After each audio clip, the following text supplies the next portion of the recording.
होली के त्योहार में अक्सर गांव में लकड़ी इकट्ठा करने नौजवान लड़के बच्चे सब खेतों में जाते हैं, लकड़ी इकट्ठा करते हैं होलिका दहन के लिए। और उसी में गांव के लड़के जिसके खेत में चना हो गेहूं हो वहां जाके चोरी भी करते हैं, उसको होरा भून के खाते भी हैं। ये हम लोग भी बचपने में किए थे, हम अपने खेत में जाते थे रात, तो वो परंपरा बनी हुई है। और उसी के चक्कर में ये जो अफीम की खेती है वो पकड़ा गया। उसको नहीं मालूम था वो क्या है, लेकिन अलग प्रकार के फल देखा, वो कभी देखा नहीं था। उन्होंने फोटोग्राफ लिया, सरपंच को दिखाया, वो गूगल सर्च किया, पता चला कि ये अफीम है। तो फिर उसको पुलिस वाले को खबर किए और आज ये कार्रवाई हुई है, कल से कार्रवाई चल रही है। और ये विनायक ताम्रकर का पूरा फार्म हाउस सैकड़ों एकड़ में फैला हुआ है। और गांव वाले बता रहे हैं कि लगभग 150 एकड़ बेजा कब्जा है। जो चारागाह की जो भूमि है उसको भी कब्जा कर लिए हैं। तो प्रशासन के एक तरफ उसको कार्रवाई करनी होगी अफीम के खेती के खिलाफ, तो दूसरे तरफ अतिक्रमण की भी है। और ये बहुत रसूखदार है। इसके साथ ये सांसद के साथ, विधायक के साथ, कलेक्टर के साथ इसके फोटोग्राफ्स हैं। इसकी पहुंच इतनी अधिक है कि गृह मंत्री के यहाँ भी फोन आता है और यहाँ के सरपंच को बिना कोई अपराध के 151 रात में उसको गिरफ्तार करके जेल डाला जाता है। तो कितने उसका पकड़ है, इससे बात से समझ आता है। बहुत रसूखदार है, बचाने का हर प्रयास किया जाएगा।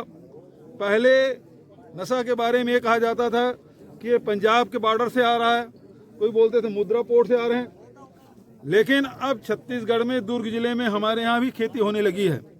तो अभी जो स्कूलों में जो चिट्टा मिलता है, हो सकता है इसी के यहाँ का हो। अब बदनाम दूसरे लोग हो रहे हैं।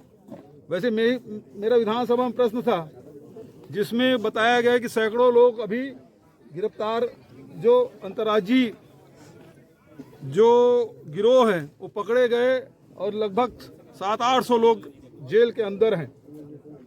लेकिन अब तो यही प्रशासन के शासन के नाक के नीचे ये पकड़ा गया। और उनके रसूख ये कि आप देख सकते हैं, यहाँ के सांसद, यहाँ के विधायक, कलेक्टर उसके बगल में बैठे हुए, कितना उसका रसूख है उसे पता चलता है।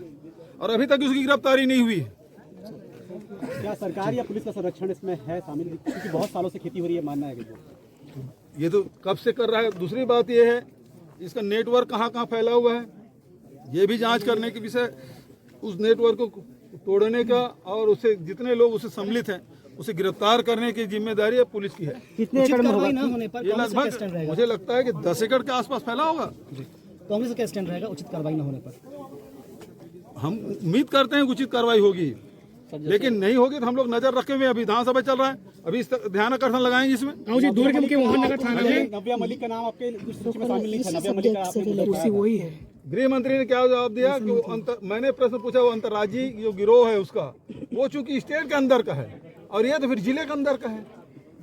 इसमें जरूर मैं नेता प्रतिपक्ष से बात करके इसमें स्थगन, अभी 9 तारीख विधानसभा शुरू होगा, इसमें जरूर इसे हम लोग लाने की कोशिश करेंगे। मोहन नगर थाना में चिट्ठा का कार्रवाई हुआ था, 30 लोगों को पकड़ा गया था और पुलिस कह रही थी कि हमने कड़ी तोड़ दिया है, पर नाक के नीचे यहाँ हो रहा था।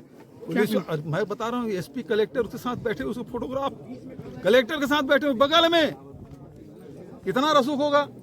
धान का पैसा आया तो आपको माला माल बता रहे थे, तो कौन माला माल इसमें हो रहा है? अब ये तो देख लीजिए कि ये पैसा कमाने का, माला माल बनने का, माल कमाने का एक तरीका ढूंढ लिया भाजपा वालों ने। अब भैया अडानी मुद्रा पोर्ट में ही क्यों उतरे, पंजाब से क्यों उतरे, यहाँ शुरू कर दो। तो धान के खेते में तो माला माल नहीं हो रहे हैं, इसमें माला माल होने की तैयारी हो रही है। जी क्या मानते हैं, एक प्रकरण सामने में आया है और भी छत्तीसगढ़ में ऐसा विषय हो सकता है? देखिए क्यों नहीं हो सकता। जब गांजा आप उड़ीसा बॉर्डर से आ रहा है करके हम पकड़ते हैं, जितने भी गांजा उड़ीसा से आ रहा है उसमें कोई कार्रवाई नहीं रही। वहां तो डबल इंजन की सरकार है, गांजा नहीं रुक रहा है। यहाँ छत्तीसगढ़ में अफीम की खेती हो रही है। तो नशा का पूरा कारोबार ये भारतीय जनता पार्टी के नेताओं के संरक्षण में हो रहा है। सर, यहाँ से जैसे अफीम की सप्लाई बता रहे हैं कि हुई है, तो कहीं ना कहीं पुलिस फेल है इसमें रोकने में इसको? ये तो बच्चे लोग पकड़ दिए इसको बच्चे लोग पकड़े इसको। सर डबल इंजन की सरकार में सर